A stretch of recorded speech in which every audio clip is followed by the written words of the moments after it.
पावसाळा सुरू झालाय भाग 1. आम्ही मागच्या व्हिडिओमध्ये तुम्हाला सांगितलं होतं की आम्ही पावसाळ्यासाठी किंवा मान्सूनच्या सीझनमध्ये या एपिसोड करतोय. तर त्याचा फर्स्ट पार्ट आम्ही लॉन्च करतोय.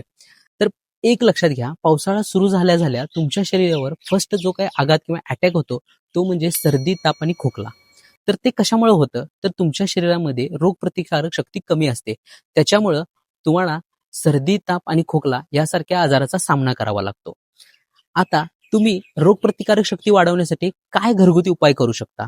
तर सगळ्यात पहिल्यांदा तुम्ही सकाळी उठल्यानंतर कोमट दुधाबरोबर हळदयुक्त दूध प्या. दुसरी गोष्ट, दिवसातून एकदा आलं, मिरी आणि तुळस यांचा काढा प्या. तिसरी गोष्ट, तुमच्या शरीरामध्ये व्हिटॅमिन सी ची कमतरता आहे.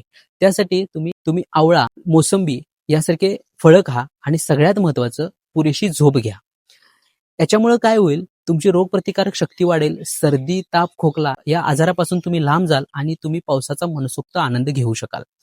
अशाच प्रकारच्या आरोग्य रिलेटेड टिप्ससाठी तुम्ही आपलं आरोग्यवाला चॅनल फॉलो करायला विसरू नका. धन्यवाद.